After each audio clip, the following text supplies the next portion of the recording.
I think the first big question is, why do so many people care? There's few international news stories that have touched upon so many hot topic issues.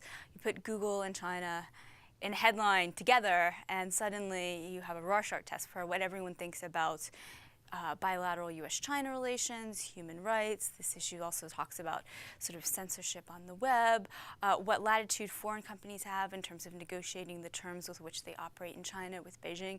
There's just a whole bunch of issues, both ideological issues and economic issues, that the Google-China flap has given us reason to begin to talk about and explore what they mean.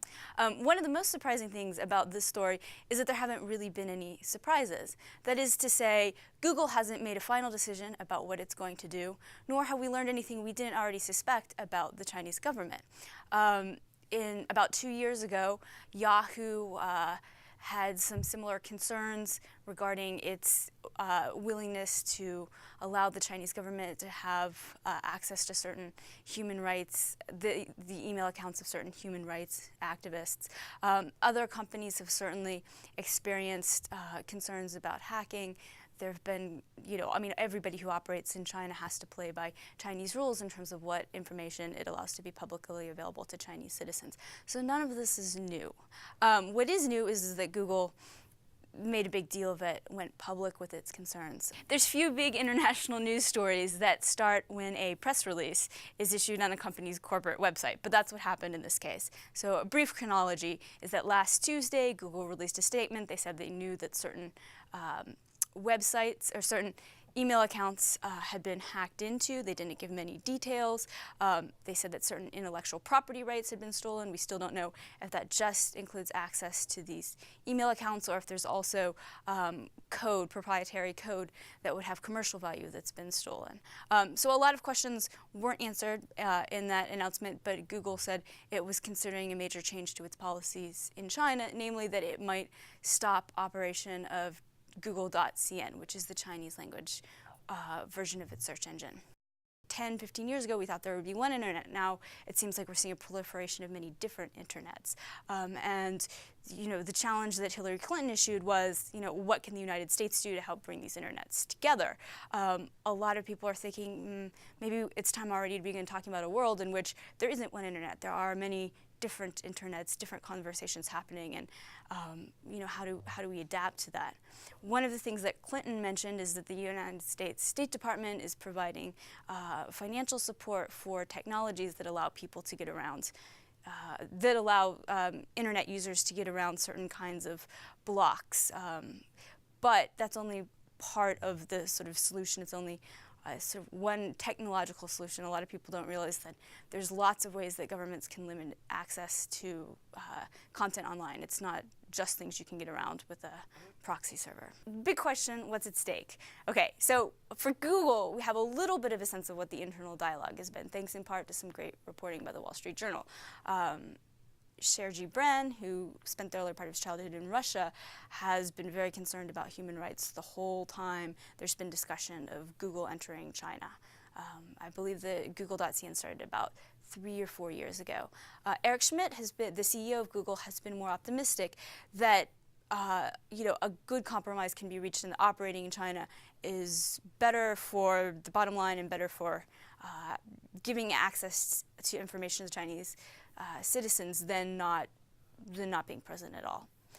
So that's the sort of debate within Google. The debate within the Chinese government, we actually have a lot less knowledge of and access to, but I think it is important to realize it's not as though China speaks with one face on this. You might remember that last year there was a pretty funny flap over an internet program called Green Dam. It was censorship software that the Chinese government ordered to be installed on all new computers. So the Ministry of Information Technology in China was pushing this really hard, saying, this is the way forward. This is what we're going to do to protect our citizens from bad content. In China, they often use the excuse of porn as the reason to block certain content. Okay, so the Ministry of Information Technology is just gung-ho about this. Meanwhile, Commerce and the effective equivalent of Commerce Ministry and other government officials within China are going, whoa, you did what? Wait a minute, we're pissing off we're inflaming some of the foreign companies who operate here. We're attracting a lot of negative attention. Have we thought this through? Not only the intention, but also how we're going to execute this program, how public to make certain aspects of it. So, last year there was this initiative the Chinese government put forward, but different ministries within the government had sort of different takes on it, and it was all in all a sort of a demonstration of how uncoordinated efforts are in China on some things that foreigners assume the Chinese government must speak with one voice. And it's certainly not unique to censorship. On just a range of issues, there's competing voices within the Chinese government.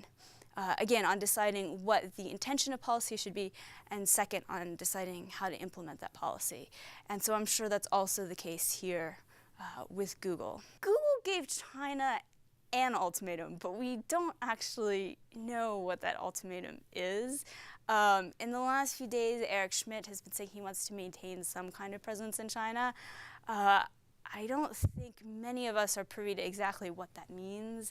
Google has a couple different operations in China. It has the search engine. It also has mobile business, which is growing very fast, some degree of ad sales. I think the big story that we'd like to tell that makes this a really sexy media story is that Google has dared the Chinese government, unless you tear down your Great Firewall and allow us to give the Chinese users, internet users, access to Human Rights Watch as they deserve, unless you meet these demands, Google, will withdraw from China entirely. I don't think it's really playing out quite like that. I think that Google, I think they wouldn't have announced their intentions so publicly unless they felt it gave them some kind of leverage, a bargaining chip with the Chinese government. I've talked to some insiders, people who work for companies like Yahoo, who have a little bit of a sense of what might be at stake, and really just more insight into the business, sort of how these negotiations play out than an outsider. And they've said they think there's something somewhat specific that Google wants, not freedom from censorship entirely, but something that they want, they think they can get. Now, I'm just speculating here, but I do know that in terms of what China requires of foreign companies, foreign internet companies operating on the mainland, censorship has a couple different aspects. The first is there's websites that should not appear in search engines. If you type the Dalai Lama or Human Rights Watch, certain websites won't come up. Secondly, companies are required to keep certain data and records about users, and to some extent, those at least that have their home base of operations within China, also Chinese companies certainly, are to some extent accountable for anything that users do using their search engines. So it may be that Google is more upset about one aspect of those rules than the other. Again, I don't know, I'm not Eric Schmidt, but it might be, all right, we won't give, we'll continue to block certain sites about the Dalai Lama, but, we're sick and tired of keeping records on what people look up, how many people look up the Dalai Lama, and helping to provide authorities with information about how to track those people down.